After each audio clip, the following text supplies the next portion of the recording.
Hey everyone, welcome to our day 2 coverage of Qualys Rock On conference here in Houston. I hope you enjoyed, if you had a chance to look at yesterday's interviews and stream, it was pretty good. If not, the on-demand versions will be up early next week and you can check it out there. We're going to kick off today's coverage with Lavish. Say it for me again. Jam. Lavish Jam from Qualys. Lavish, first of all, welcome. Thanks for coming on. Lavish, if you wouldn't mind, look to this camera. Let people know, what do you do at Qualys? Okay, so at Qualys, I'm the product manager for TrueRisk Eliminate, which is a remediation module, and it gives you not just patching, but other elimination options as well. So it's an entire remediation buffet that we provide with TrueRisk Eliminate. It's patching, mitigation, isolation, a lot of other options. And my other part, the other part that I do is compliance centric. So I work on PCI 4.0 FIM specific requirements. Okay. And it's not just limited to PCI 4.0, because FIM is a key requirement of other regulatory mandates as well. For example, it could be NIST, HIPAA, and GDPR, right? So depends like what organizations are complying with. We provide FIM for providing that particular coverage. Got it. You know what? There are people out here who don't know what FIM stands for. What does FIM stand for? So FIM stands for File Integrity Monitoring. So anytime the critical files, if they are changing, an alert should be sent. So that is the primary requirement of any compliance mandate pertaining to FIM. But PCI 4.0, now it's evolving. So it goes, earlier it was 3.2.1, now it's PCI 4.0, and there are new requirements that are coming in. For example, it's not limited to integrity monitoring. For example, Right, it used to be just a checksum. Yeah. Integrity monitoring was like, if it changes, file content changes, give me a notification. But now it's more of FAM, file access monitoring. Even if I access it, make no change. I just access, see the sensitive data, close the file. I made no change, so FIM wouldn't have given you any alerts, but FAM will, right? So Qualys FIM covers FAM area as well. So, and FAM is new to PCI 4.0. Oh yeah. Yeah, because I remember the FIM, it was basically a checksum. That's what it was, if the checksum changed. This is one new thing. It expands so much. For example, earlier it was just on host-based machines. Now it has expanded to containers as well as network devices. Well, they had to do the containers. It was wind up missing half the infrastructure out there. See, containers, the life of container is what, the average life, I'll tell you, it's 54 minutes or something, right? So if a device is living for this much time only, an hour or so, you make the change, it will never be tracked. But if FIM is there on that container, it will track that change. Even if the container goes away, that change will still be there for 15 months or so with Qualys. Got it. And when did 4.0 go into effect? It was March 31st, 2025. So about 6 months now. Yeah. Yeah. What are you seeing, Lavish, from the public, from the customer base? Because this is a big change, right? And anytime anything's accessed, they're using Qualys to monitor for compliance, but are they doing anything to make sure less people access these files? In other words, you don't do compliance for compliance sake. They put this in to encourage a behavior. The behavior they're looking to encourage is less people accessing this file. Are you seeing less accesses over time? Oh yeah. Yeah, definitely. So earlier, all the accesses were going unnoticed. Right. And there are a lot of automation processes as well in place that access the file. So amongst those automation processes, the unwanted users, or I can say the unauthorized users who were accessing the files in between those changes, were getting unnoticed. So if it is unnoticed, it's nobody is caring about that. But now with FAM in place, those changes are being noticed. So the automation changes are whitelisted already, but those changes which are by the unauthorized users are flagged. Now, since it is getting noticed, they have stopped accessing those things. Got it. Yeah. Got it. I would imagine, like when it first went into effect, there must have been a spike because you went from FIM to FAM. Yeah. And then the administrators realized, hey, we got to cut access to these files, and that spike goes back down. That is the same thing I'm doing in my session today as well. Really? Yeah. So it says there's a slide specifically for this that says there were 2.4 million events for FAM when we released FAM. But when we saw how many are for the unauthorized users, 98% of the events were not We're authorized. were worthy, not worthy of attention. Yeah. Right, were authorized events by some automation processes. And then we saw how many of unauthorized access attempts are for sensitive data only. It remained less than 1%. So that is where my focus should be. And that is the kind of noise cancellation that we have today. Yeah, I wonder if the PCI Council could somehow get access to your slide Yeah. and understand that what we should be, focusing on is on unauthorized FAM, Yeah. not all FAM. So Right? Because I would PCI imagine this is going to cause a lot of heartache for people. Oh yeah, definitely. You're right. So PCI has a specific note in their requirement. I think it's 11.5.2 requirement. They specifically say monitor only the files which do not regularly change. Right. And you should have a mechanism to differentiate between good and bad changes. So they say it on a high level, but it's how you interpret it, right? So other solutions I've seen, I do a lot of competitive analysis. They just do FAM sometimes. Very less of them do it because it generates noise, right? But if you have a way to differentiate the unauthorized ones, then it becomes really good. Excellent.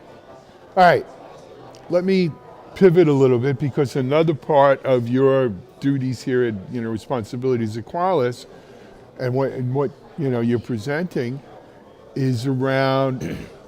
I think Sumed, the Qualys CEO Sumed Thakkar yesterday referred to it as a remediation buffet. Oh yeah. He said some funny things yesterday. Remediation buffet, the dashboard tourism. It was good stuff. But what we're really talking about, look, there's more to remediation than patching, Oh yeah. right? And this has been something I think the security industry has tried to bring out there for a long time. Not every remediation needs a patch. Oh yeah. Not every vulnerability you find is necessarily patching the way to remediate it. Let's start with this, Labash. When we go to the buffet, yes, the patching is going to be a big plate, but what are some of the other plates at the buffet? Okay. So this is Sumit's purely his idea, the remediation buffet. Uh-huh. Because see, there are a lot of patching tools out in the market. A lot. Yes. Right? And they provide patches.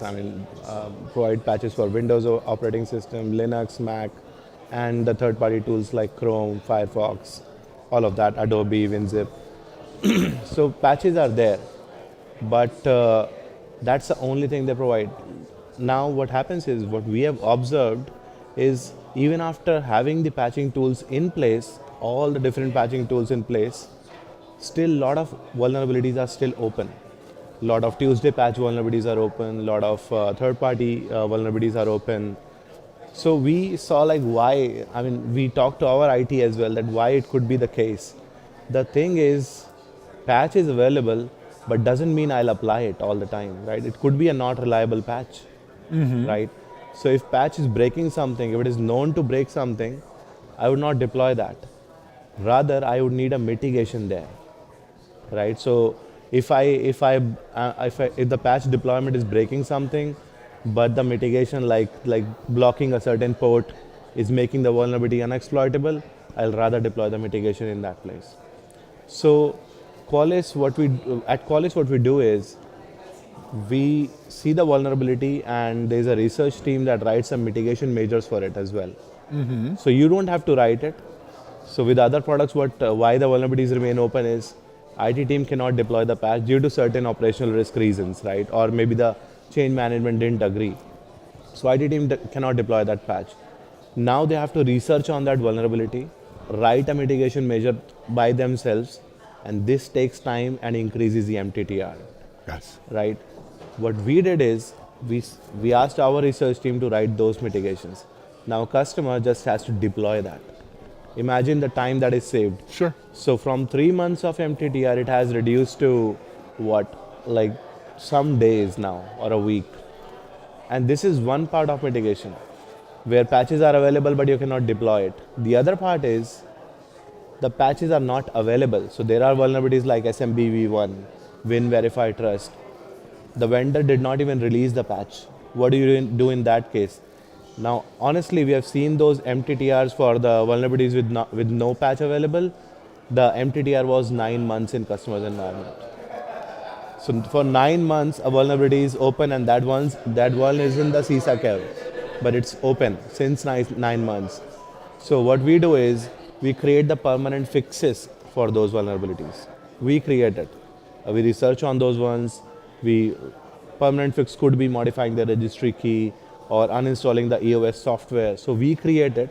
We just need to deploy that fix and fix the vulnerability. Got it. I just feel like if some people may not understand, MMTR is minimum time to remediation. Yeah, MTTR is mean time to remediate. Right, mean time, not Yeah, minimum. mean time to remediate a So vulnerability. that's an important part of Yeah. it too.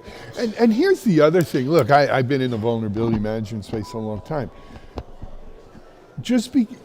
I could do some remediation now that kind of, blocks access to that port or something like that. And I might patch something later that fixes the underlying software vulnerability. So, you could do sort of we used to have a word for it, not a temporary patch, but It's a temporary mitigation. a temporary mitigation, yes, until it's done. And this all goes into the remediation buffet, as they call it, right? Lavash, we're living in a world where we're seeing more vulnerabilities than we've ever seen, Oh yeah. right? AI generated code. I'm not saying AI code's bad. I'm just saying there's vulnerabilities in it like every other code. But AI is causing us to generate more code, so of course we see more vulnerabilities. Yeah. Do you see the remediation capabilities of Qualys? Like, does it scale? I guess is the question. See, a lot of big enterprise solutions are using Qualys today, and it's very much scalable, and not just the patching. So if you just see the patches, 140 million patches were deployed last year, right? So that's a big number in itself to tell you that how many assets were patched. And about the mitigation, it was just released. Still, what we saw was 150K plus mitigations have been deployed. Just the mitigations, right? And there is another feature to it, that is isolation. So if there is no patch, mitigation also you don't want to apply, there is a breach, state of breach or something, you can isolate the host too in order to stop the breach. So that whole buffet gives you a complete visibility in your area what you're doing. On top of it, it is pretty scalable. That I can confirm. I mean, with the number of patches, you can know. Yeah. Right. So if it is 140 million were deployed, and there are a lot of enterprise level customers with us. There are big names, right? Oh, I know. So yeah, and they are deploying patches left, right, and center. So They have to. I mean, in this thing. You know what? The role of vulnerability remediation is somewhat of a thankless job because it just gets harder. Yeah. And this is why you need automation Yeah. to do a lot of this So too. regarding that, you brought a very good word, patch automation. So the thing is, Iran announced it yesterday. Yes. We have come up with something which is called patch reliability. So now we are also telling you if the patch is reliable or not. We are doing all the AI assessment. We are doing, there's a Qualys proprietary algorithm behind the scenes that checks if the patch is reliable or not based on vulnerability reopen rate, the AI assessment, what's the word on Twitter, Reddit, etc. We're checking everything. And based on that, we know if a patch is reliable or not. Now, if the patch is highly reliable and the assets are critical or not critical, doesn't matter, right? If the patch is highly reliable, I'll put that patch under patch automation. Now imagine I just have one token that tells you patch reliability high, true. All the patches are listed. I say put them in patch automation. This. And if the patch reliability is low, don't deploy it. Don't Put mitigations there. Right. That is where That's real remediation will pay. intelligence. That's beautiful. And that is what we have developed actually. It's not like far-fetched goal. It's there. It's there and and there you can now. start using it tomorrow. That's the thing. great. Lavash, before we leave, for people who maybe want to get more information, go to Qualys.com, and then what section is all this under? If you want to know more about TrueRisk Eliminate, just under Qualys.com, just search for TrueRisk Eliminate, or just say TrueRisk Eliminate for TrueRisk Eliminate module of Qualys, and you'll see all the information. There are data sheets available. And if you want to know more about the PCI 4.0, there are blogs written by me for PCI 4.0 file integrity monitoring with specific requirement sets, all the use cases, what are new requirements, what are older ones. You can search under Qualys blogs and blogs by where the author is me. And you can also go to our website, Qualys.com, and just search for the FIM module. You'll get all the information. Data sheets are available. Thanks for coming on. Thank you, Good sir. luck with your, I know you're still doing a Yeah, I have a presentation session. today. Go to it. We're live here at Rock On. We'll be back with more in a minute. Thanks. Wait, he's there.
Hey everyone, good morning. Well, maybe it's afternoon where you are, or evening even, but good day anyway.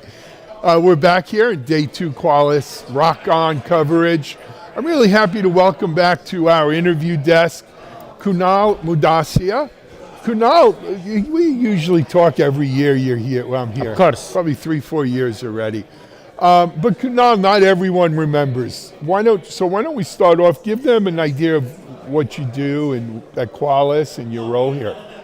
Yeah, for sure. So first of all, thank you for inviting me, Alan. My and it's been a pleasure talking to you for last 3 years in a row. The thing is, every year I'm talking, there is a gap of 1 year and then I'm taking on additional ownership, additional responsibility. So now, beginning of this year, I have been promoted to Senior Vice President of Product Management, where I am leading majority of the Qualys product that includes our on-prem VMDR, then the cloud, application security, eliminate product, AI security, all of this portfolio now is under me. So it's been a very exciting time and I'm with Qualys for last 7 years and I'm a Qualys boomerang.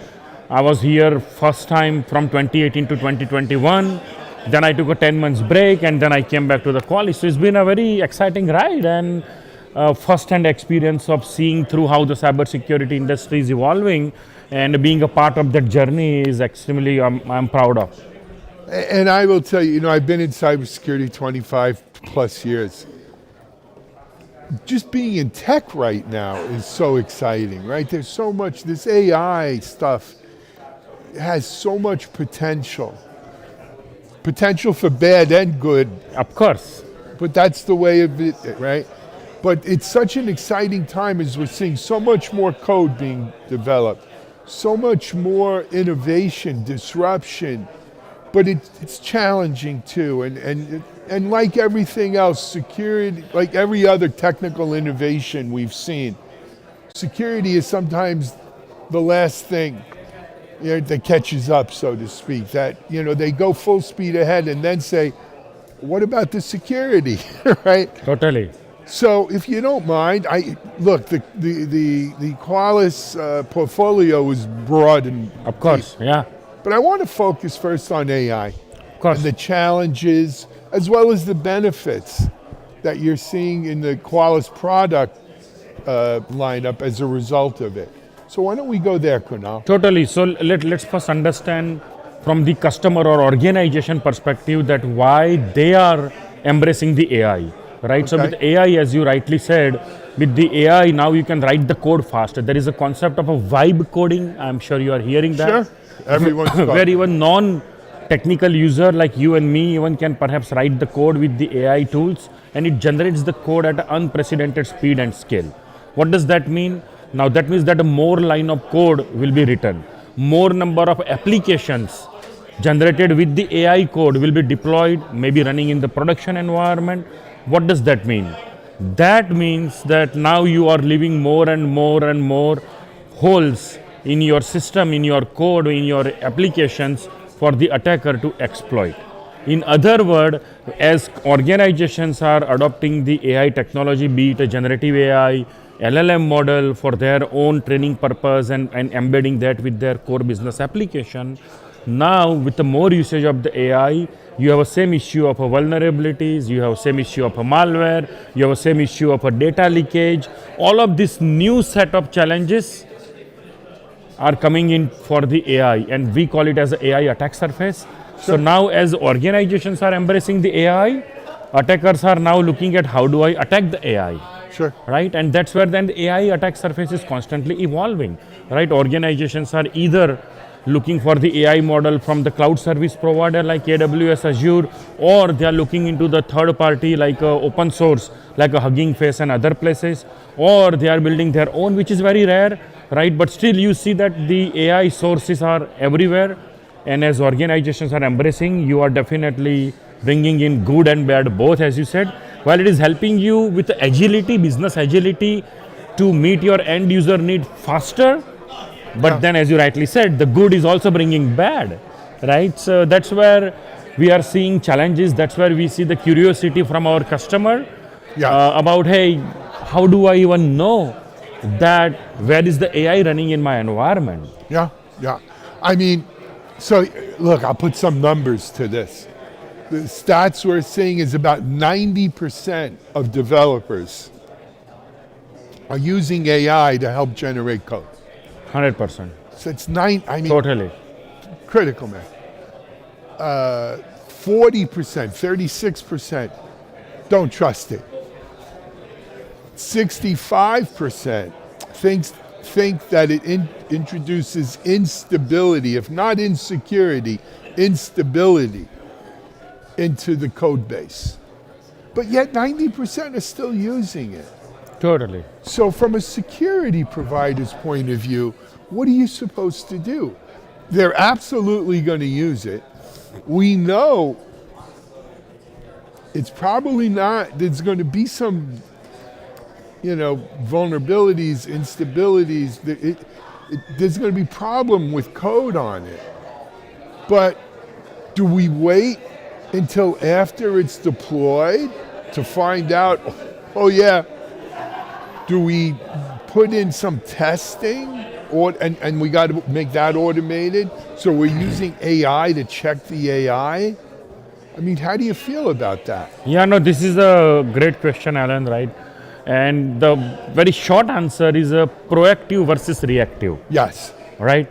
Now, so far, with the security operations center that organization have put together, the approach is more about a post-attack, which is more of a reactive, right? Right. Where, hey, organizations are using AI and then security team is always late in the game in figuring out, right? And then when something becomes incident in your SOC, then they are starting to investigate and doing the firefight.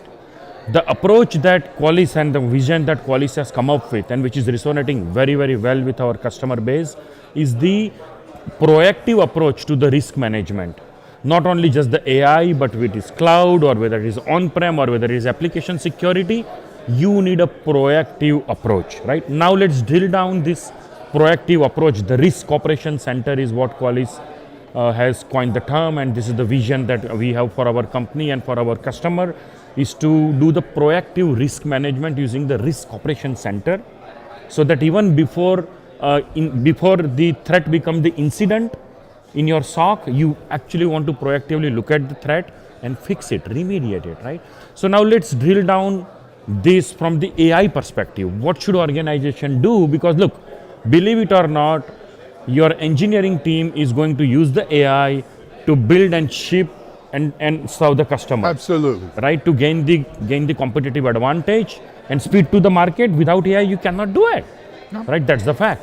So now, what we have come up with is the AI security posture management product, where we have a first thing is the visibility into everything AI, meaning where the customers are running AI, whether they are coding with the AI tools or they have a LLM model in their environment, whether it is on-prem or they are basically integrating with a third party like a Hugging Face and other, or they are relying on the AWS, Azure like a Bedrock service or Azure AI service, where the LLM model, the service providers are giving them. So these are the different sources where organizations are basically getting the LLM model or the generative AI. So with what we do is visibility. First is the discovery and visibility into the AI, right? Second, it's not just about the model. AI model is the one part. But if the organizations are running the AI model in their environment, in their own data center, that means there is an NVIDIA GPU, there is an AMD GPU. So we also look and profile and discover all of those AI infrastructure.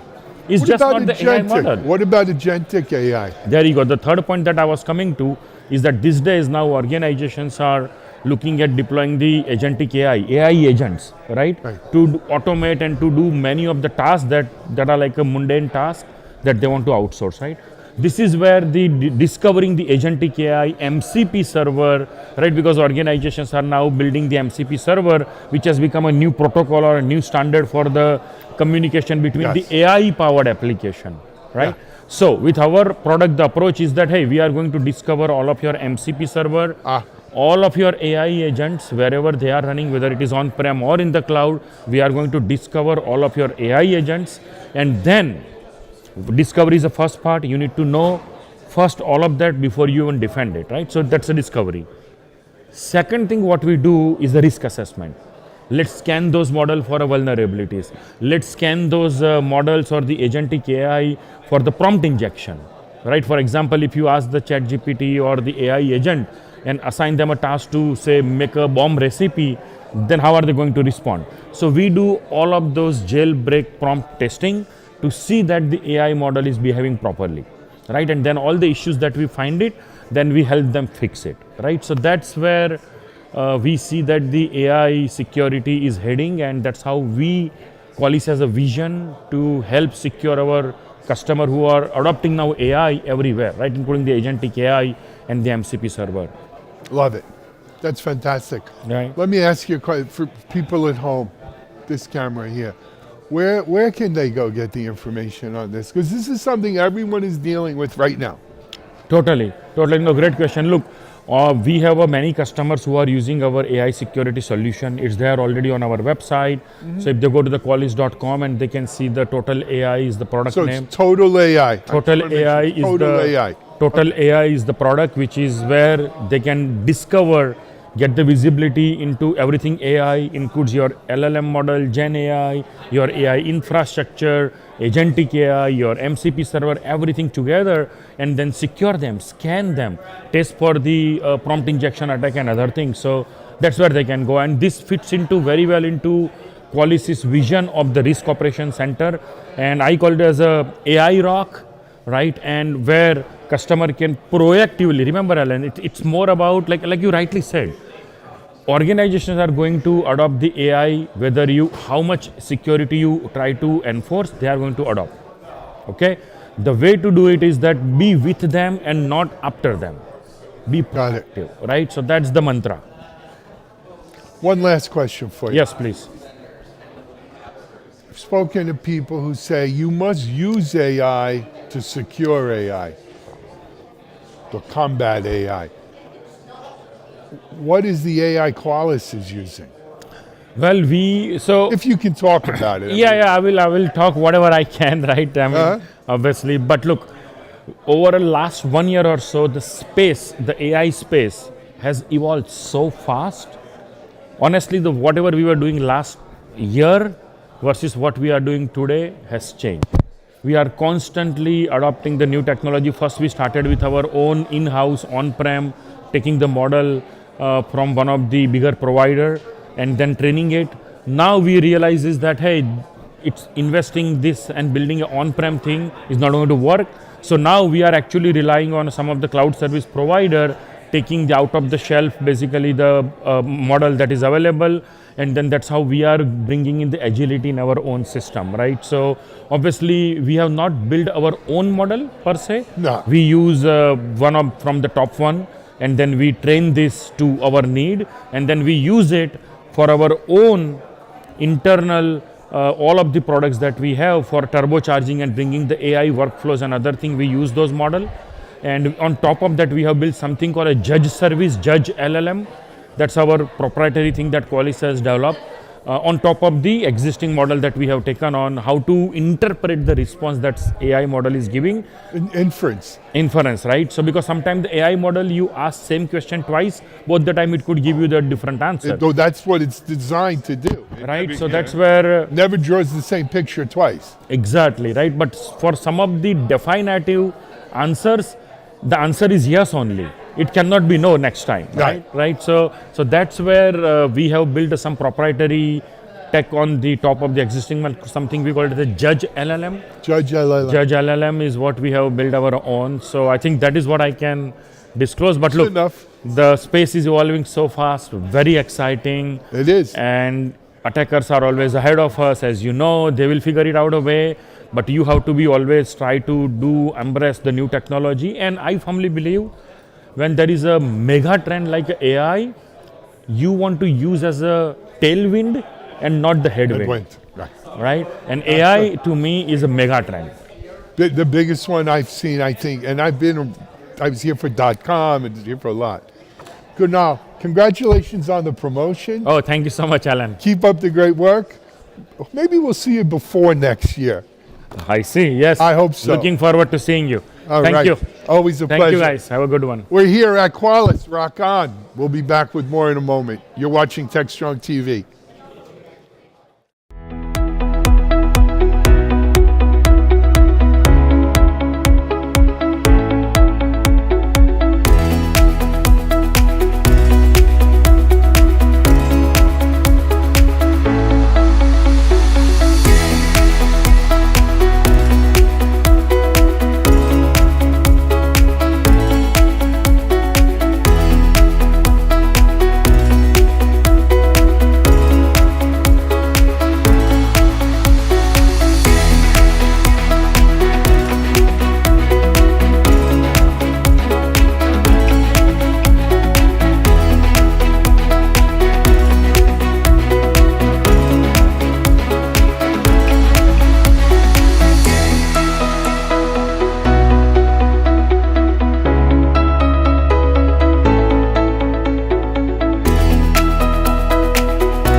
Hey everyone, we're back here live in Houston for Qualys' Rock On conference, day 2. We've been just talking to a bunch of different people already this morning. We got started early.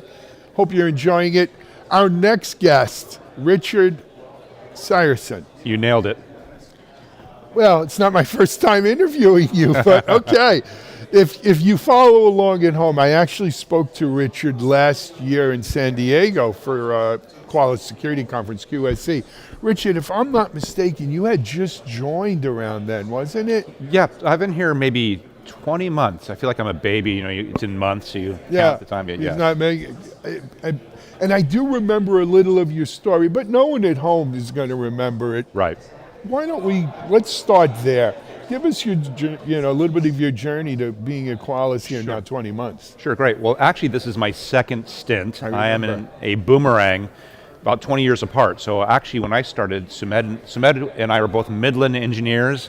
I remember he'd show up in cargo shorts and T-shirts. And, and then I went on to do this serial CISO thing, GE, Twilio, Lending Club. I've been a chief risk officer in the insurance space, and I've written a few books. But Sumedh and I stayed friends, and when he started on this journey, this new vision on the Risk Operations Center, and more specifically ETM, or Enterprise True Risk Management as a platform, he called me up and said, hey, would you like to join the team? And I was like, this is great, can't wait, and here I am now. That's fantastic. It is a great story. Now, your official title is not Chief Risk Officer. It is not. Chief Risk Technology Officer, and we owe Sumedh the thanks for that great title. He came up with He came up with the title, and I think the emphasis really is, because of my background on risk, first and foremost, helping to bring I guess, the world, particularly CISOs, along on this risk-focused journey. But at the same time, I have a role in helping define technology as well. So being a voice for reason, I suppose, to the world on the risk side, but also helping to guide some of the product as it relates to risk as well. So I do both those things. I love it. Yeah. It's great. And you know what? Been around a while, you learn that you want something that kind of plays to your strengths. Right. Right? And this is just like a great role that plays to your strengths. And it's good when, things come together like that, because at the same time, Qualys is the risk operations company now. Right. This conference is the risk operations conference. So it all fits together nicely. You like to see that in life. I'm pretty excited. I'm like a dog with two tails. I couldn't be more excited. So Absolutely. Richard, you presented here. Yes. And why don't, people watching this live at home probably aren't here by definition, unless, at Quantum they could be in both places, but as soon as we would know they were, then they wouldn't be.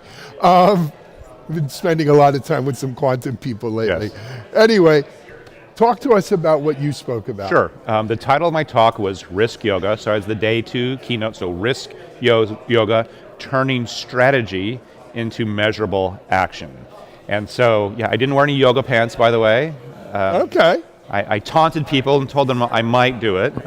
But it was an opportunity to relax and I suppose play with the audience. I actually, there was a yoga theme throughout, but I ended up asking a lot of questions and people would answer, and I would use that to, I suppose, instruct them in new postures, as it were, to use a yoga theme, and how to think about risk, perhaps in ways that might be new to a security practitioner or security leader. And I guess it went well. It seems like good feedback. People are still here, so I didn't scare anyone off. But okay, it was all right, enjoyable. So, I'm going to come back to the quantum thing. Even we can't know everything, because almost by definition, once you know it, you don't know it. Right. Right. It changes it. How do you, Mr. Yoga professor or instructor, how do you, cybersecurity, especially today, seems almost about uncertainty by definition. Yes. So if it's about uncertainty, how can we have any certainty? Right. It's very, is the cat in the box or not? Right. What's your advice Sure. to Grasshopper out there, right, about how to deal with this? That's a great question. So, it's when we're uncertain about something, that's actually when we measure. And the more uncertainty there is, the more measurement there is when you stand a lot to lose. When there's high stakes and there's a lot of uncertainty, that's actually where measurement comes from. If you think about statistics, right? When statistics came about because someone had small and messy data and they still had to make a bet. In fact, one of our main statistics today comes from the Guinness Brewery. It's actually considered part of their intellectual property, where they're using very small amounts of data to make forecasts about crop yields, things that go into beer and whatnot. And so small, messy data to make better forecasts. That's the same thing today, even with AI. In many cases you think, we have all the data. Well, we have sentient and artificially intelligent adversaries on one side. We have a business that's digitally and AI transforming on the other. And here we are in the middle. So we're just surrounded by uncertainty, and the stakes are large. I mean, just look what happened with Jaguar Land Rover. You think about Marks and Spencers. We're talking hundreds of millions of billions of dollars of impact. So the question is, if we're going to say, if we say it's immeasurable, if someone were to say that to me, what they're saying is all possibilities are equally plausible to me. They're going to say, we could be hacked 100% of the time, all the time, or maybe it happens 0% of the time. So, what do you do in that case? Well, you say, since I'm so uncertain as a security leader, you know what I'm going to do? I'm going to spread too little butter across way too much bread, right? It's a Tolkien quote, but there's a Sun Tzu quote from this that's really great. He says, "He who is everywhere is weak everywhere." So the idea is that a general who's going to deploy forces everywhere, ends up being weak everywhere. So in the case of security, while we have a lot of uncertainty, we want to measure so that we can take those resources. Again, we stand in the middle here. We got, again, sentient, artificially intelligent bad guys here. We got digital and AI transformation here, by the way, who typically has 10 to 100x the budget that we have, and here we are in the middle. We have to measure to focus our resources. Sorry, I went a little long, but that was kind of the gist of my talk. You're a treasure, man. I could listen to you all day talk about this. It's great. So, I think you've outlined the problem and the environment that we're dealing with. Now, some may say, look, you got to fight fire with fire. Right. You got the AI stuff here, you got this transformation which is AI powered here. I got to have AI here too. Yes. Is that the answer? Well, I mean, I don't know if you, when we say is that the answer, I mean, is that the answer to all of our security drama and dilemma? I would say... I always look for the magic bullet, but right. there's no Santa Claus right. either. Very good. Yeah. No, agree. So, yes, we have to use AI. Here's something that's distinctive about Qualys. We're using AI. We also happen to have about 120 to 100, somewhere between 120 and 150 researchers, not just researchers, award-winning security researchers. They just won 2 Pony Awards back at DEF CON. Yep. They've done this 2 or 3 other times as well, so we have this elite team. What you want to be able to do is take that team, use them to actually do reinforcement learning with your AI models on somewhat of a continuous basis, then obviously bringing in all that massive amount of data from, in our case, enterprise true risk management. You want to have all of that working together, so it's not just AI by itself, but you want the AI plus the human expert discernment to work together. So this is one of the reasons why I'm here, is because I think this is part of the, I guess it's the data or AI or measurement moat that Qualys has, is that an opportunity to work with just what I'd call a cesspool of security IQ, and these guys bring that together with AI and data to make a big difference. So it takes the people and the AI together. So you're not even talking human in the loop. You're talking a true partnership. Like almost like a cyborg. They're putting on this, I don't know. Yeah, Go part easy human. on that, though. We'll get killed over here. Yeah, we might. I mean, so that's human enhancement, right? And that may be, something we're going to see coming down here. But I think right now we're still in that partnership phase where, look, AI does what AI does. Yes. And we're going to use, it's a tool, like every other tool humanity's used since, Homo erectus or something. But we also have to recognize that there are certain things that the human still has to do. Yeah. That, it's going to take a human, right? And I think that's where we are today. Now, we're seeing the rise of agentic AI become much more prevalent, even than generative AI, right? You talk to some of these people who are really into AI, they'll tell you generative AI is yesterday's news, right? Right. How's that changed the equation? Well, so that might be marketing people. I mean, generative models, by the way, not to get overly nerdy, but generative models are a thing. And so the idea where you could have some learning off some data, and based on that, the model can then extrapolate, make inferences, and even generate new data, new scenarios. That's a generative process. So that doesn't go away ever. No, I think that's table stakes. Yeah.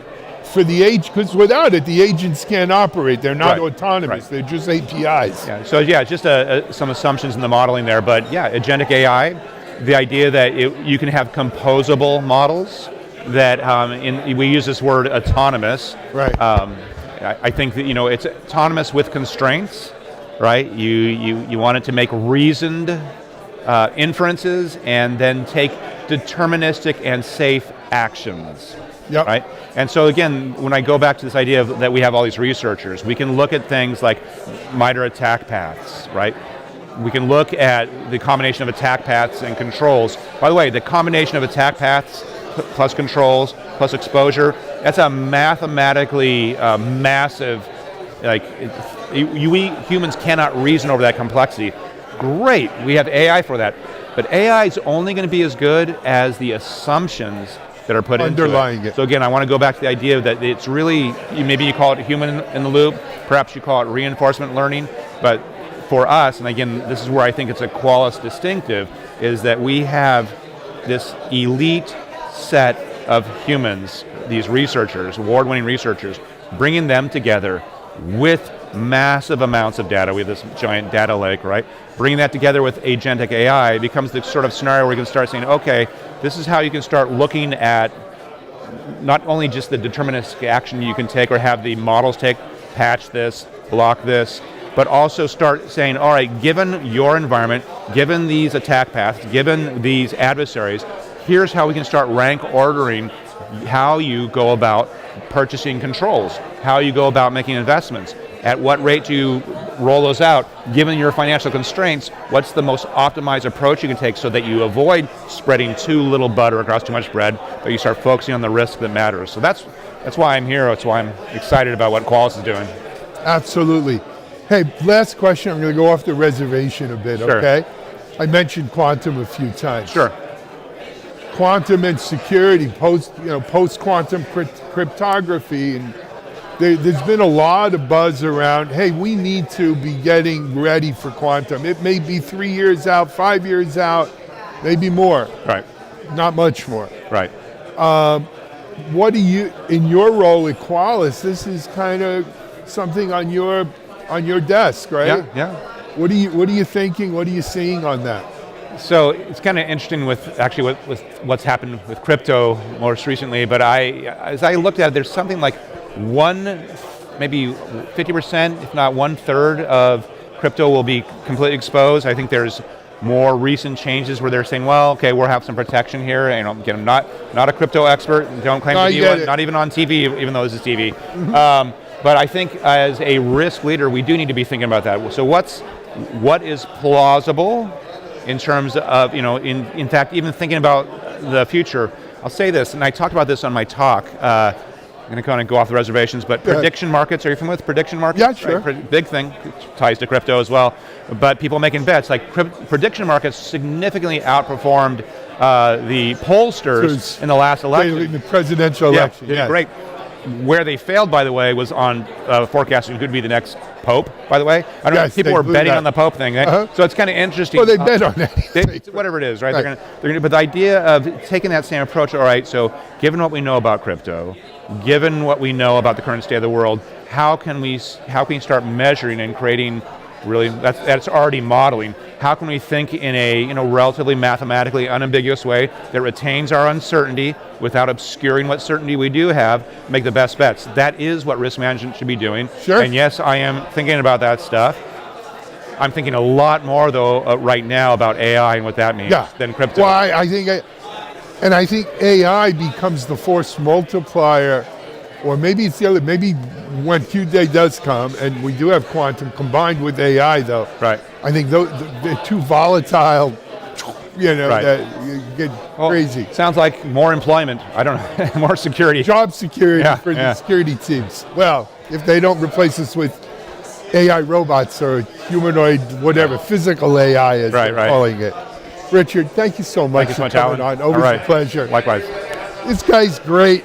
Do check him out. Your books are still out there too and everything else. It's getting a little loud here, but I'm hoping you can hear us. We're live at Qualys Rock On. We'll be back in a moment.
Hey everyone, we're back here live at Qualys Rock On in Houston, day 2. Let me introduce you to my next guest. This gentleman's name is Theo Bowman. Theo Bowman, yes. If you follow what we do with Qualys, I actually spoke to Theo last year in San Diego, I'm pretty sure. Theo, I'm going to let you introduce yourself. Why don't you tell people a little bit about kind of your journey, what you do, where you work, stuff like that. So I'm Theo Bowman. Been working with NCR Atleos now for 5 years. Just hit my 5-year mark. In charge of the vulnerability management program there. The journey we've taken, it's been long, but it's good. You know, we got a lot of buy-in. We got good management. You know, leadership likes what we, you know, help us out by supporting us and things. So it's good. Good. You know, for those who aren't, I think everyone knows NCR. Right. But they don't necessarily know NCR Atleos. Atleos. Yeah. Talk to us about what that is. Well, so the company split into 2 different entities. I remember. So basically, Atleos is the ATM portion of the split. So we do everything ATM-wise. We service ATMs. We make ATMs. So that's Nothing that vulnerabilities would be too important for, right? Right. Yeah. Right. You know, the life of a vulnerability management person is tough, right? 20 years ago when I had founded a company in vulnerability management, we used to call our vulnerability management tool the bad news generator because it just generates bad news. You never get a report that says, Theo, congratulations, you don't have any vulnerabilities, right? Right. There's always something, and there's decisions to be made and trade-offs and priorities and everything else. You've been using Qualys for a while now. Correct. Are you using it just to scan and find vulnerabilities? Are you patching, remediating with it? What, you know, if you can talk about it. So we use it generally to scan and find the vulnerabilities, but also to consolidate the other sources that we have that detect vulnerabilities, like our products like Wiz or BitSight or something. So consolidate that into one platform and so we don't have to go logging in everywhere. Everywhere at once. Yeah. Almost like a SIM, but not. You know, it's not a true SIM, but it's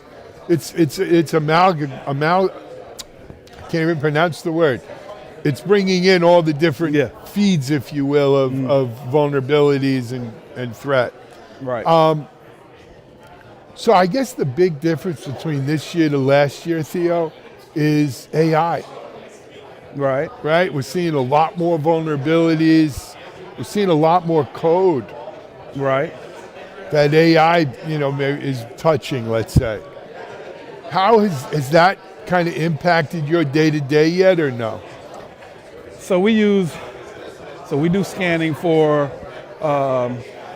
software component scanning, third party. SCA. Yeah, SCA, right? And so we use that, which it's all over the board, right? And so it makes sure our vulnerabilities jump up to an insane number because of all the different softwares, all the different technologies, and where they pulling their data from or their code from.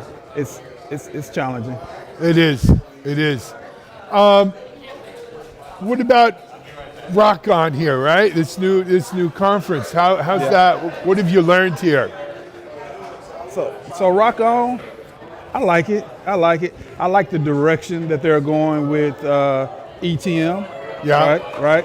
So we use it currently.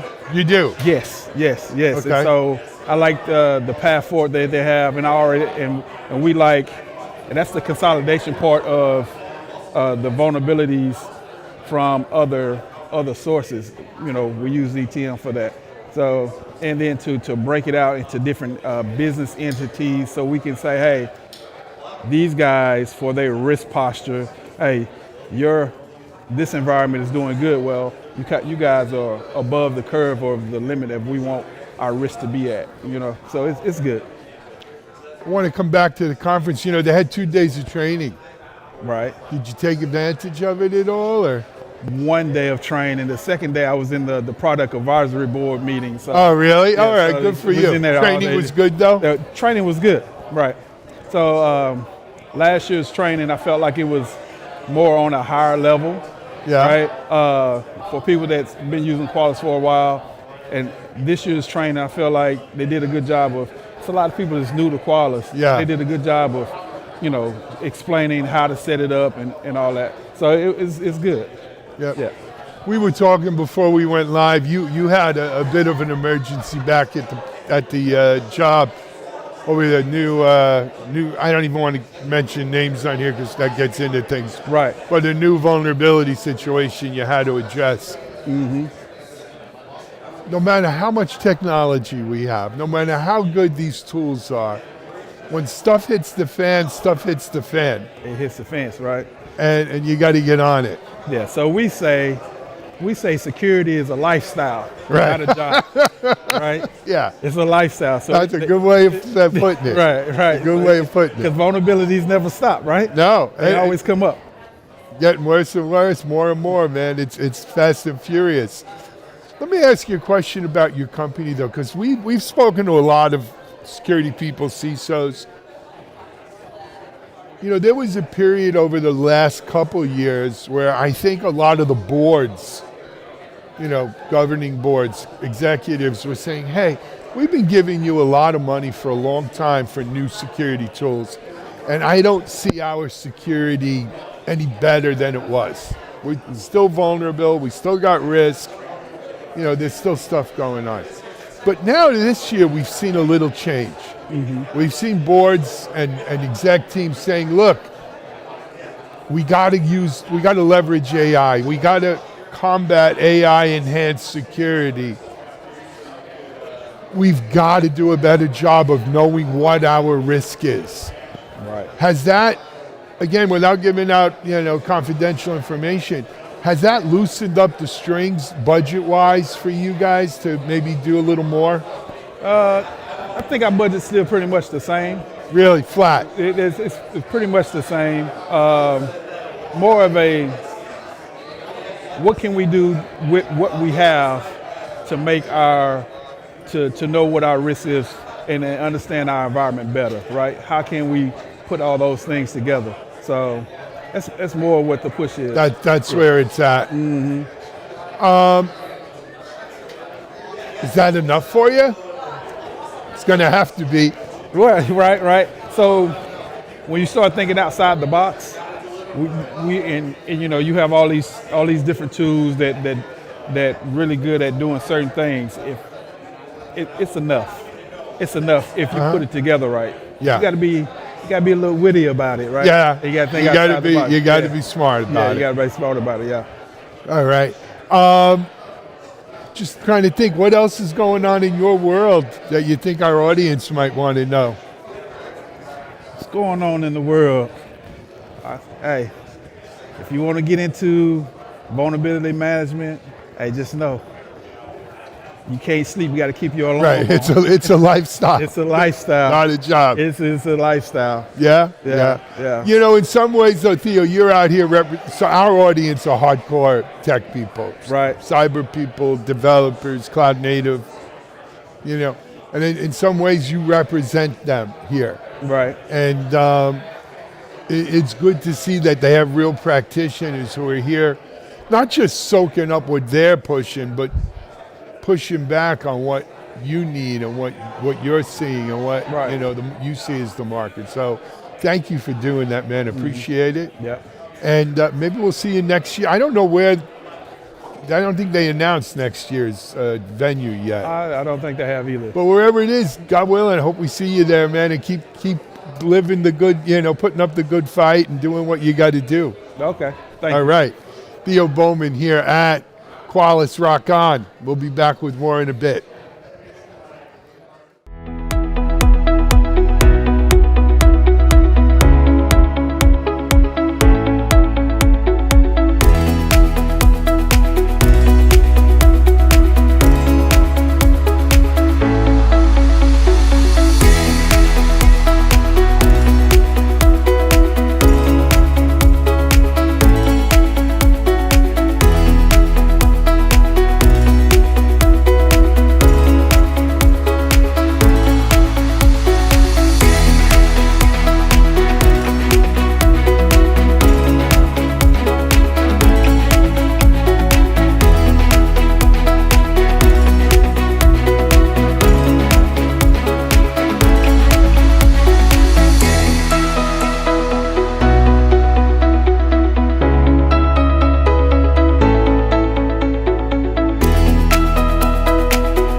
Hey everyone, we're back here at Qualys Rock On, continuing our morning of the second day coverage. I want to introduce you to our next guest. Him and I were just, we went around the world talking. Chris Catanzaro.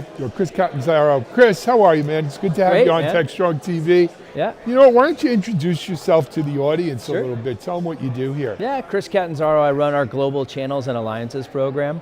I'm actually kind of new to Qualys. I've been here about 3 months now, and got some big initiatives around trying to operationalize how we go to market through partners, GSIs, MSSPs, the whole bit.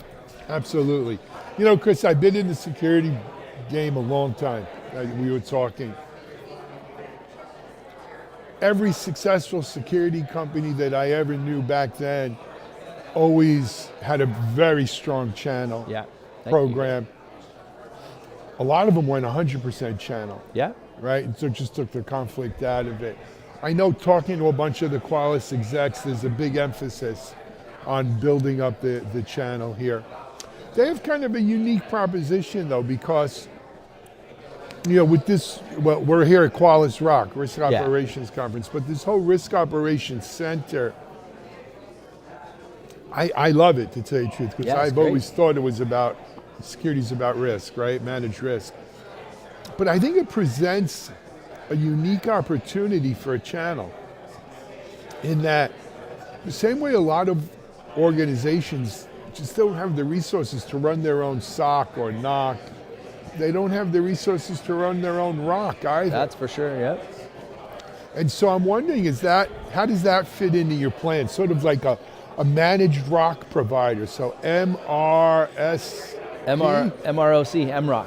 Oh, MROC. Okay, Yeah. there Little you go. M, big rock. Managed ROC Yeah. Risk Operations Center. Exactly. So let's hear about MROC, man. Yeah, so it will be critical for our partners, all partners too. So there's a lot of different ways that a partner can get involved. One thing is, we can't really give somebody a ROC.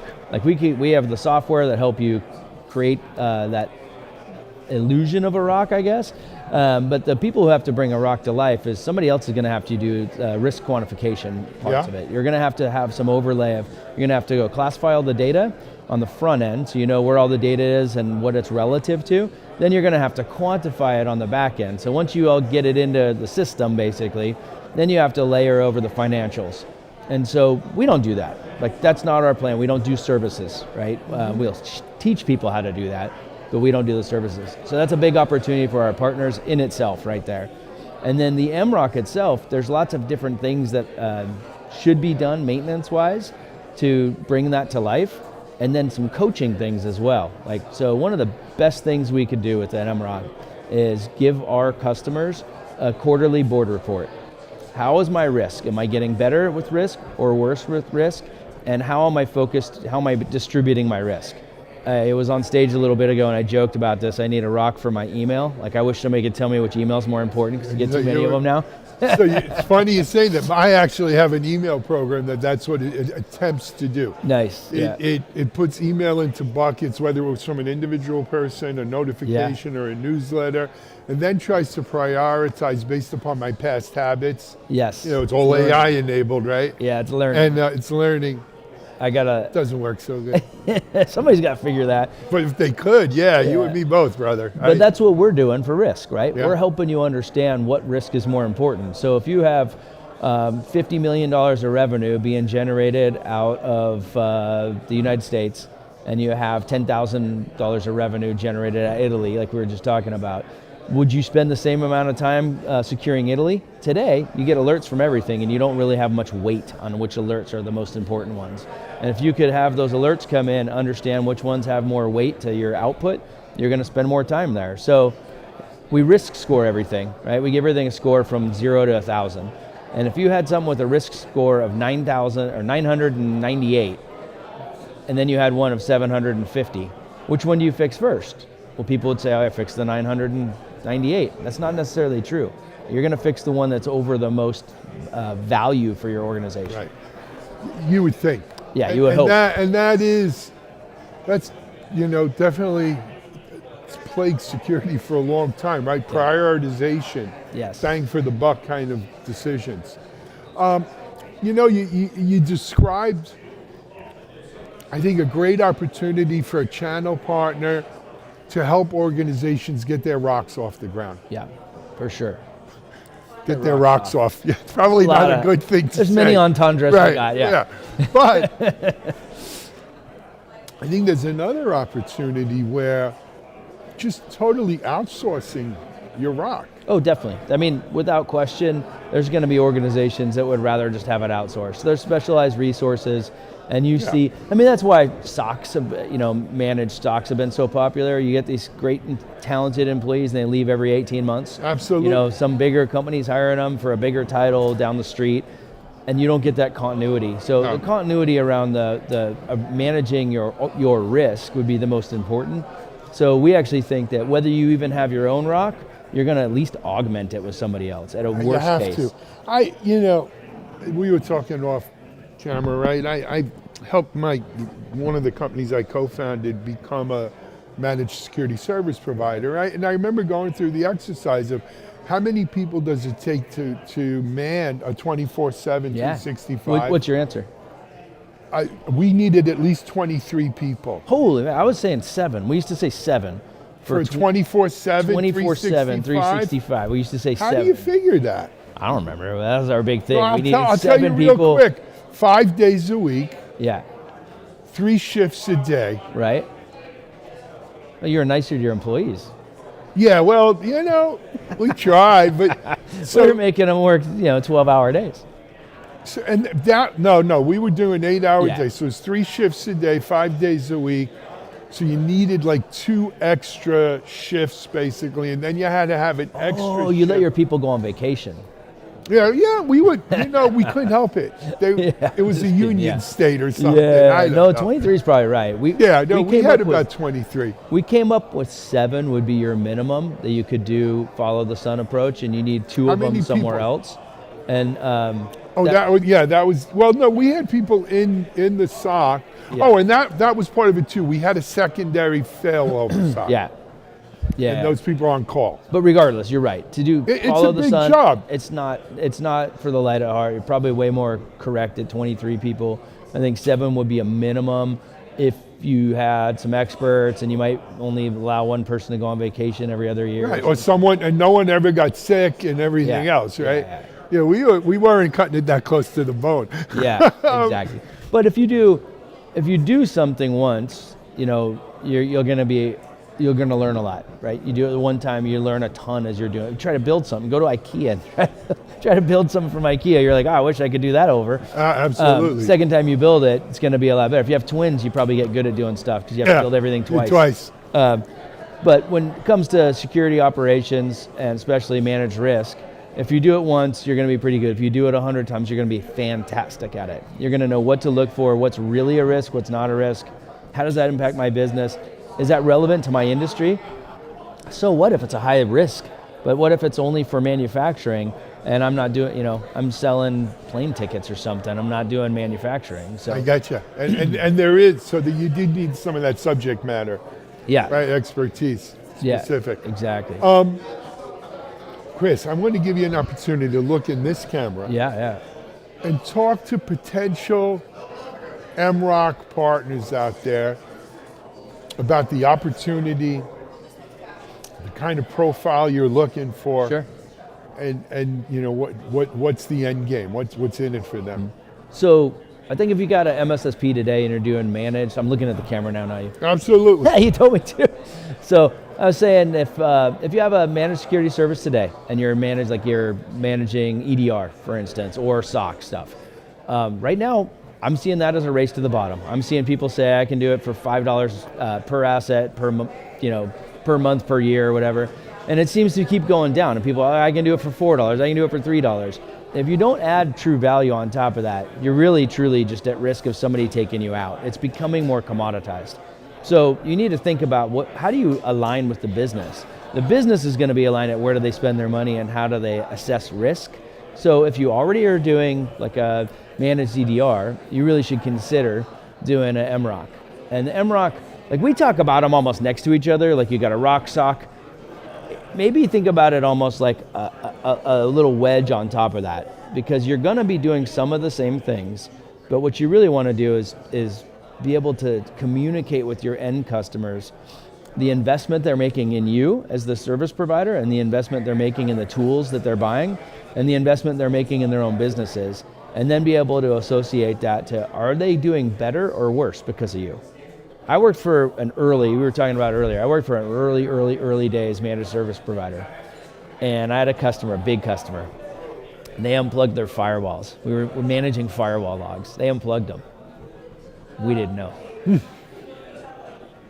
I remember that, yeah. We've so all seen stupid, How right? do you provide value though? Like, you got to provide value. And if you're just telling people like, oh, we blocked this many incidents, or we did this, you haven't had a breach lately, well, that's good. That you know of. Yeah, you got to start adding true value, which would be like, hey, the value in this is we're telling you where your risk is. We're helping you quantify that risk across your different domiciles. And we're giving you a better or worse. Did I get better last month or worse last month? Absolutely. And I think that's one of the things that separates sort of, the rock from the sock. Yeah.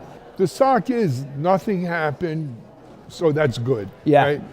With the rock, there's a little bit more, of the proverbial ROI calculator involved there, right? Where we could show, hey, this is your risk. We could quantify that risk. We could put dollars and cents on it. And I think people appreciate that, especially non-security people. Yeah. Right? Because non-security people, you tell them about how many vulnerabilities you found, how many you remediated, how many threats you thwarted, what your firewall blocked.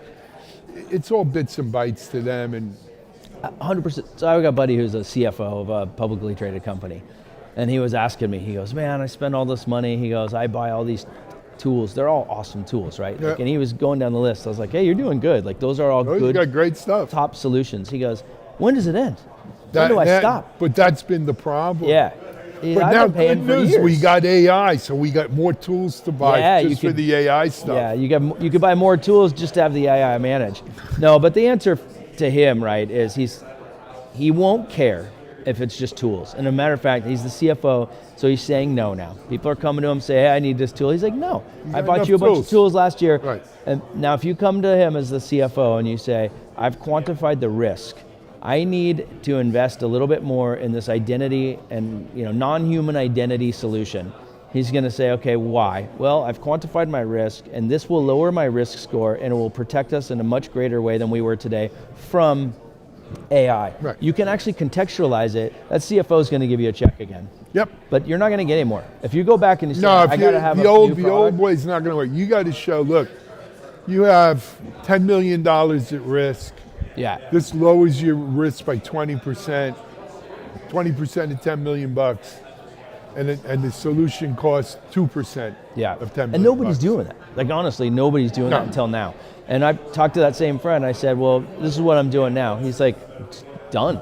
Yeah. Fortunately, he's already a customer, but he's like, sign me up. But that's the language they understand, the language they speak.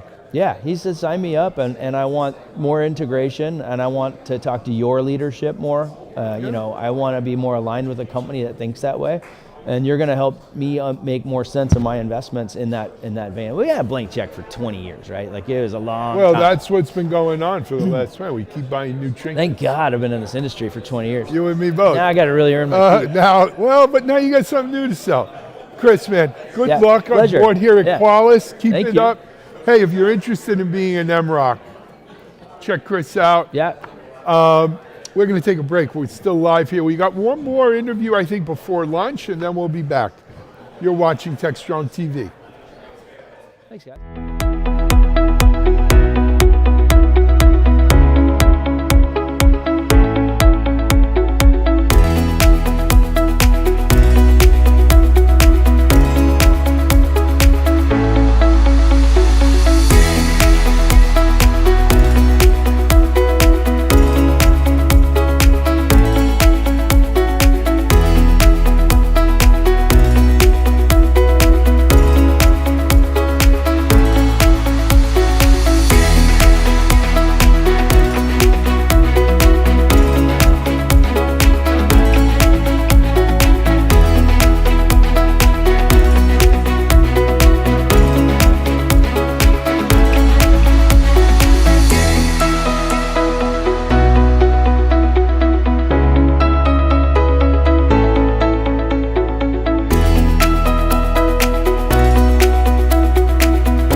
Hey everyone, welcome back. Hey, you know what? We're going to sneak one in here before lunch for you. I've interviewed this gentleman before. I'm going to give him a quick couple minutes here. Johnny Scheib. Johnny, welcome, man. Well, thank you so How are much for you? having me. It's good to see you another Back year. here? Yeah. Yep. Johnny, for people who are not familiar, give them a quick background on you. So my name is Johnny Scheib. I'm the Chief Architect and Global Delivery Lead of Exposure Management at IBM. And one of my passions is I'm almost finishing up a PhD in cybersecurity where I'm doing the whole history of vulnerability databases and scoring. And what was really interesting last year in San Diego, when we were walking down the hall, and you could see like the whole history of Qualys. Yeah, I remember And that wall, yeah. And it's by no surprise that, you know, Qualys has been around for over 25 years, and so has CVE. And so a lot of people don't recognize that Qualys was one of the not original, but early board members of the CVE editorial board. Yes. I remember those days, right? You had Foundstone, EI, Qualys. Rapid7 wasn't even done yet, wasn't even born yet. Tenable was Nessus. I don't know if Yeah, it was well, yeah, there was Cisco and Microsoft. Cisco was and, involved, yep. you know, And Johnny, some of I want to, because I know time is short, I wanted to ask you to quickly define for our audience, in your mind anyway at least, the difference between vulnerability management and exposure management. So this is really an interesting journey, and that's why I brought up the history, is because when we started, Qualys was just a tool. And then we saw it, you know, over the years become a platform with siloed tools, and now it's a platform where you have a whole bunch of different abilities to scan multiple different attack surfaces that uses predictive analytics to connect everything together. So vulnerability management is really that traditional CVE, and then helping a client migrate, you know, from web application scanning to policy compliance to the next best thing. And what's also interesting, in 2022, Gartner came out with CTIM, Continuous Threat Exposure Management. And one of the things that Qualys does really well is ETM, being able to ingest multiple data sources to provide the most expensive thing in vulnerability management, and that's really normalization, going and ingesting multiple data sources and enriching them. And that's how Qualys saves time, you know, money and time with clients that have, you know, that are trying to define the battlefield. And the battlefield has always been asset inventory, but trying to figure out where that asset inventory is. Could be in ServiceNow, it could be in a remediation team, could be in Tanium, could be in Qualys, all different sorts of places. Absolutely, that was great. I think the audience will appreciate it. Let's now bring it over to Rock, to this risk operations. Because to me, I've been in security 25, 30 years too, Johnny, and we seem to have forgotten maybe that security is about managing risk. Yeah. It's not about eliminating every vulnerability, mitigating every exposure. It's about making decisions about where we should make our bets, because we may not be able to do everything. How does that fit into your timeline view, if you will? Yeah, you know, like going back 25 years, not until 2004 was there a CVSS score. Right. So Qualys got into severities of critical, high, medium, and low, and then CVSS came in. And, you know, at the time back then, it's a venerated score, but we needed to move to severity, how bad something could be, to the probability or the likelihood, and that's where true risk comes in. But I had a little spin for ROC. Not only does it stand for Risk Operations Center, but it could stand for Remediation Orchestration Center. Wouldn't it be cool if we had this tool, which we really did, which we really do now, but to have this tool, this platform, not a tool, a platform that has the ability to go and identify a vulnerability, manage the life cycle of a vulnerability from its initial identification assigning a ticket, and then being able to remediate. Yeah. And that's really what the power of Qualys. I know, like it's very branded to risk, but it's one of the only vulnerability management platforms that allows you to fix. But yeah, I'm trying to remember all the elements what of a vulnerability. Not the DVM. They do have a name for what they have that does that, and I just don't remember the initials, the acronym right now. The what? The acronym for the like total life cycle. Oh, Fixing. SDLC. Yeah. No, that's for it's specific But- to a Qualys Okay. product, where you track finding the vulnerability, the remediation to. Well, that's really special because not only it's a platform of risk and orchestration, but it's really a governance tool as well. And again, it's like, wouldn't it be cool if you had the ability to provide that governance by assigning accountability? How do you do that? By tickets. But you can't assign that accountability tickets unless you can fix somebody's asset inventory. So what's neat about CSAM is now you have the ability to go and tag and bag assets and Qualys, creating kind of like a poor man's database, if you will, and enriching and fixing ServiceNow. Then what happens? Now you drive down vulnerabilities because you just were able to assign tickets to somebody. Yeah. So now you have this risk operations center that you use for governance, that you also use as an orchestration platform too. It's the trifecta. And you can have agents run all of that. Yeah. Johnny, we're about out of time. Well, we're going to get our next one. so much for getting me in. Let me ask you, if we see you next year, you can have your PhD done or what? I will. Good for you. We'll call you Dr. Johnny then. Hopefully. All right, Well, Johnny so Saeed here at Qualys RockCon. We'll take a break. We'll be right back. All right. We got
everyone. We're back here. We're live at Qualis's Rock On, our day 2 coverage.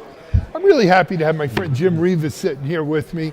For those of you who don't know Jim, and if you've been in the security world, you should know Jim.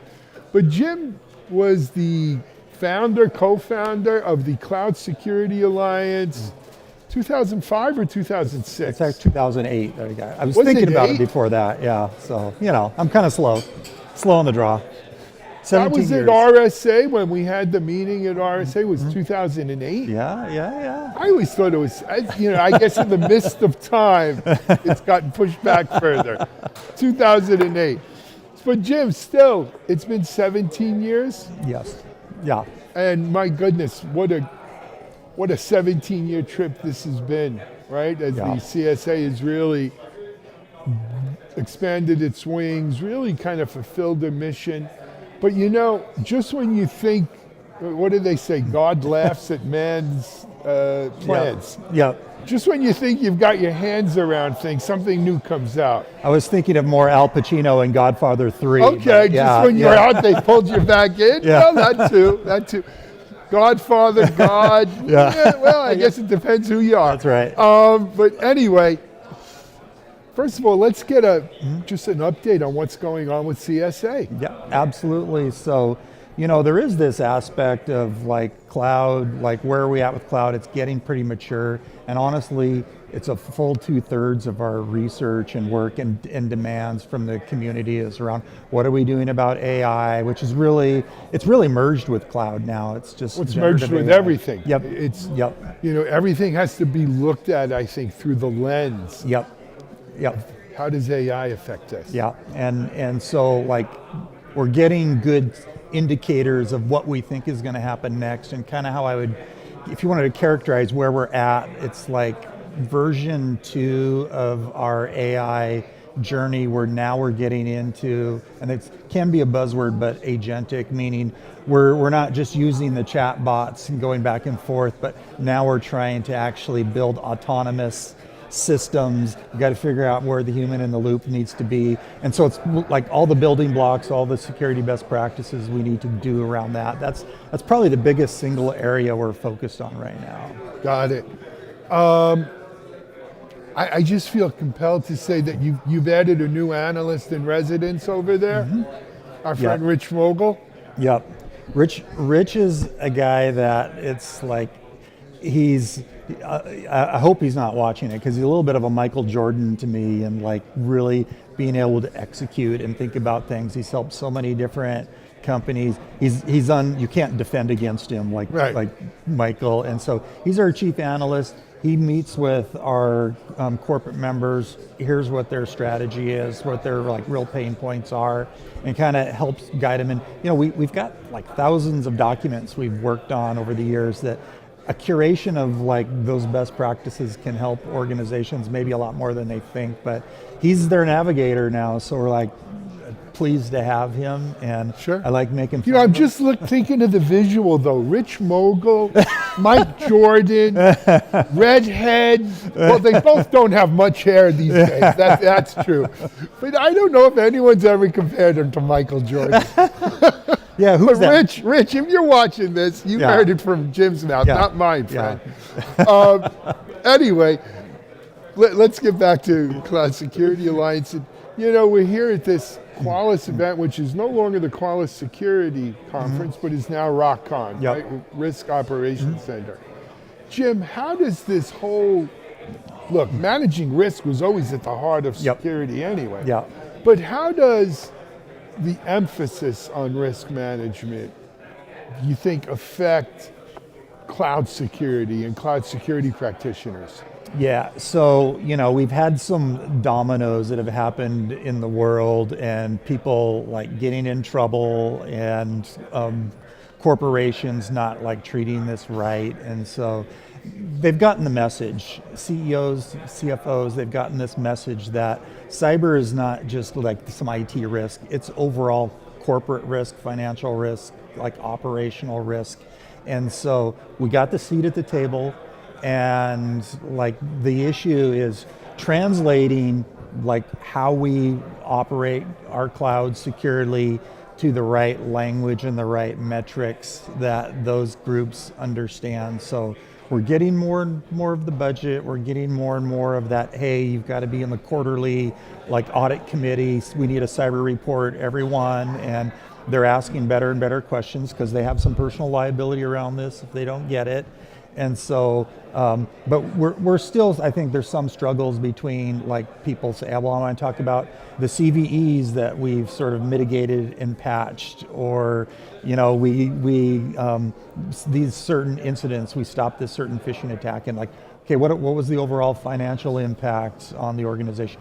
Did it create any sort of delay in our ability to release new products and service the customers, things like that? So we're getting there, and like the better like CISOs, I think they understand how to translate that. But the cloud itself, it produces, the answers are in the data somewhere. Right. It's like finding it. The needle in the haystack, or the needle in the needle, right? And that's actually, and it kind of goes back to like some of what I saw Sumed here talk about in some of the new solutions and what we're seeing in the industries. Well, you can actually use some of the AI, because it's a big data management problem, to actually sort of surface like the information at the level that the board wants, as you know, finding specific incidents, putting it in the right context, and doing compliance. Like, hey, I can take like how we are compliant to one standard, put it into AI, and it'll at least give me a good 80%. This is how you comply to something else. Sure. And so, Sure. but yeah, so we're getting there. Jim, how does, so you come here, look, Qualys has been a partner of the Cloud beginning. Security Alliance right from day one, yeah, just by day one. How do you take what you hear here and what you're seeing here, and how does that filter down to the membership of the Alliance? And I mean, look, the Alliance has, there's a ton of Yep. of the vendors in the space, but there's a lot of end user practitioners. Yep. How does, how do you filter this in? How does it become, part of the bedrock, if you Yeah. will? Well, we've always sort of had this philosophy of like, let's have like a healthy, positive, symbiotic relationship between practitioners and the technology providers. There's a lot of like areas where it's pretty antagonistic, Yeah. and it's like, okay, we're going to put them through the paces, and we're going to like, test them and be like very tough on them, or we're not going to allow the vendors into like meetings, which can be like some reasons where you do that. But this is where you get the information like on, when a company like Qualys, and there's definitely like several others, they aggregate so much data that they tend to see things before a lot of people are going to see it. So like we try to sort of create those communication lines. So hey, you got to listen to doesn't mean you have to buy everybody's product, but you got to listen to the things that they're seeing and how they're tweaking their technology to address these issues. Because we got to be a lot more flexible and a lot more agile. So we try to like make it, hey, positive, fun, let's communicate. We're all first responders here, whether you're the practitioners or you're, a SOC that's managing a lot of different customers as well. So that's the philosophy. I get it. Jim, we briefly talked to you and I beforehand about RSA coming up. Of course, I saw you last at Black Yeah. Hat. The CSA is ingrained into the industry. But as you sit here, it's we're coming into the end of 2025, and we are ears deep in this whole AI, agentic AI and generative AI and disruption and data sovereignty, cloud sovereignty. There's so many issues you didn't think about in 2008, for sure, Yeah, right? yeah. If I had to ask you to look in your crystal ball about the Cloud Security Alliance and where it's going in the next, not too far out, let's just say 18 months to 3 years, what do you think? I think we are going to have to level up our game and be much more smart to to handle just how much more rapid we're going to see bad and good things do. And like, I'll give you an example. we've been struggling to like create course for AI, and we had this sort of breakthrough. Let's have the course just have these evergreen principles, and let's create prompts that you could run 2 years from now to say, hey, based on these evergreen principles you articulated, give me the latest knowledge that I need with the versions of, ChatGPT 8 or 9 or whatever it is. So like, I think CSA is going to be a lot of this AI with the human in the loop to kind of guide, like our white papers are going to get generated. Like I think next year they're going to be generated AI to a degree with AI, but then like tuned. But then we'll give like people like Rich Mogul we talked about, he'll be able to use that to say, I'm going to create guidance reports specifically for one company. I think we're going to see security, just like people are talking about, you're going to create, with AI, you're going to create applications that are unique to a person. I think you're going to create like security solutions that are hyper customized, hyper localized. So I think we've got some opportunities on like the data sovereignty issues and all of these things. It's just, I wish we were more proactive because we're always like reacting to the last incident. I wish we were too, Jim, but you can't escape the laws of nature, and I think it's almost reactive. Yep. Until quantum comes in, then we could be proactive and reactive at the same time. Schrodinger's cybersecurity. There you go. Exactly. Jim, it's great seeing you Great here, seeing man. you, Alan. Always keep up the Yep. great work. Good luck with CSA. Well, if worse comes to worse, I'll see you at RS. Yes, for sure. But maybe before. yeah, love that. Alrighty? All right. Actually, I think the folks have you scheduled me every month or two now Oh, for okay. Techstrong TV. Okay. Not in Please. person, but Yeah. almost. Yeah, Zoom. I'll do those. Okay. Although you smell fine in person. So. I thank you. All right, Jim Reeve is here on our Qualys RockCon coverage. I think we're taking a break for lunch. We'll be back in about a half hour, but we've got a full afternoon, so don't miss it. But for now, we're out, Techstrong TV.